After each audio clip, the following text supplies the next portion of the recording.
Hey everyone, Anthon-patapon here, and today we're going to continue on some more Crash Bash from the Sony PlayStation. Now, we're here in the 4th Warp Room. So we got Skyballs, Manic Panic, Pogo Padlock, Drain Bash, Jungle Fox, Toxic Dash, and the new minigame Ring Ding to choose from in this honestly pretty cool looking and somewhat natural the feel for this warp room. Like, I like the whole aesthetic going on here, even though most of these areas do not match with this whatsoever, but that's okay, because now it is time for Drain Bash.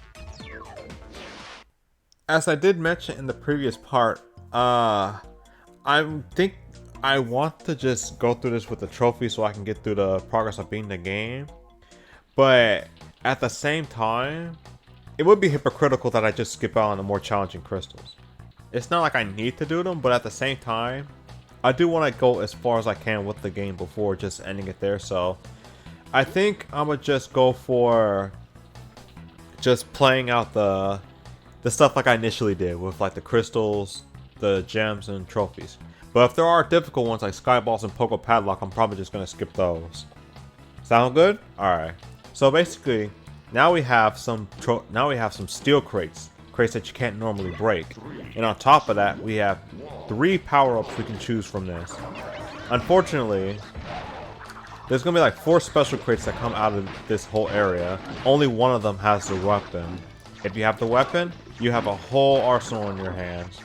You have the shockwave that activates once, but you can't have like a whole area of effect. You have missiles that shoots twice, but also has an area of effect. Then you have the most broken one, the freaking homing orb. Kind of like the warp orb in CTR. This thing can shoot up to 3 times and you're not going to be able to avoid them. But just like everything else, if you happen to get hit while still having these power-ups, you're not allowed to be able to actually use them. Look at that. What can I do about that? I got so lucky to avoiding those. I'm not even trying to be funny with this. I literally got lucky. Okay. Hiya! God dang it.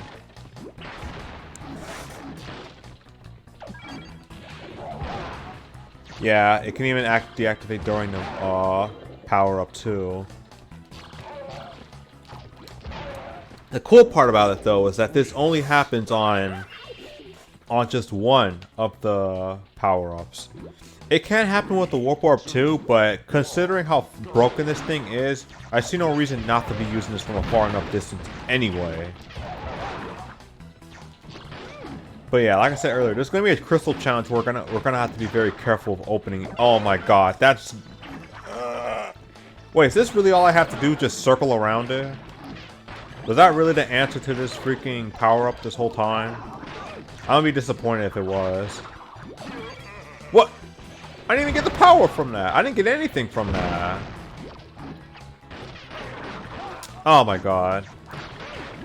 No, Coco, stop! Stop! Stop! Ah! Oh, I need help so badly. No! Ah! Okay. Oh my god. Okay. How does she avoid that TNT? Oh, well, he's dead. Come on. Come on. No! Oh, yes, that's it. No! I lost the— oh, I'm sad. Oh, Coco, please go. No! Die! Oh, my god. Stop taunting. Oh, yes, that's it. You can avoid one, but you're not gonna— how is she still— okay, I was about to say, like, how is she still alive? She was holding by a freaking thread at that point. Nothing I was doing was working. Alright, here we go. Let's try this again. Is Tiny dead already? God dang. This shockwave can also push crates, but I don't think they can push crates that are being tossed, so I still wouldn't advise being too close. Oh, we're taunting? Alright. I hate these missiles. They're actually somehow worse than the ones in CTR. Both OG and Nitro Fuel. And And I hate that I'm saying that, actually. Okay, so. I'm kind of glad I have a plan going into this. Well, okay, not really a plan, but I have an idea on what I want to do with the Warp Room 4. Because I definitely want to go through more than just the trophies on that. Because I was like, you know, oh. Well then. Anyway, I definitely wanted to do more than just the trophies. Because, like, come on. Like, okay, so Skyballs wouldn't be too short. But just about everything else would be. Like, with Drain Bash, it would have been just 6 minutes. Or even 5 minutes. I can't have that. Like, it's already short enough as is. And now I gotta defeat these guys within 30 seconds. Ain't that nice?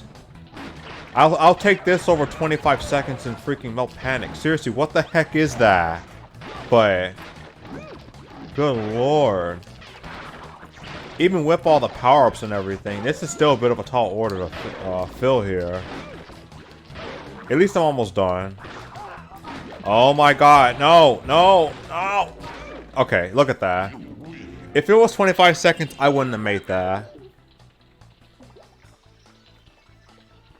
I haven't mentioned this, but I really like the whole sewer. The whole sewer freaking background in here. And the crystal challenge is gonna look even sweeter. Check it out.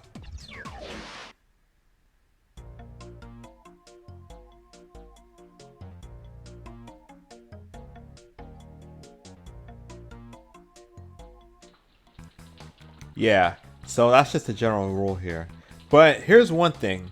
You know how I'm able to kick all those special crates? Up until now, I was able to kick them, and all I have to do is just kick them and I get the power up or whatever is in there. Now for this crystal challenge, if you try kicking them, you die. Check this out. You fail.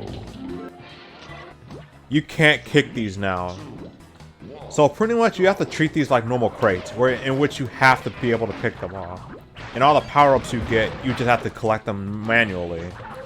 Not a huge change in the way the game is done, but you gotta be very careful in how you're kicking stuff around. On top of the fact of still winning the minigame, of course. So the only strategy I really have for this is that when you do find a crate on your side, make sure you toss it to where the enemy is like away from you, so they can't really try to steal anything. But it's only somewhat unfair that they're able to just kick it and get the power up immediately, where I have to go out of my way to throw it and still pick up the power off. Oh, okay. It still hit. Come on.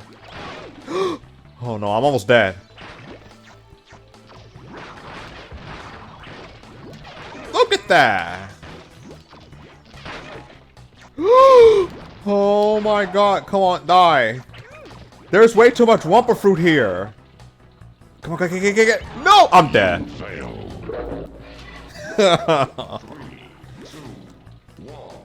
That's just one scenario out of the many that comes from not being able to pick up special crates.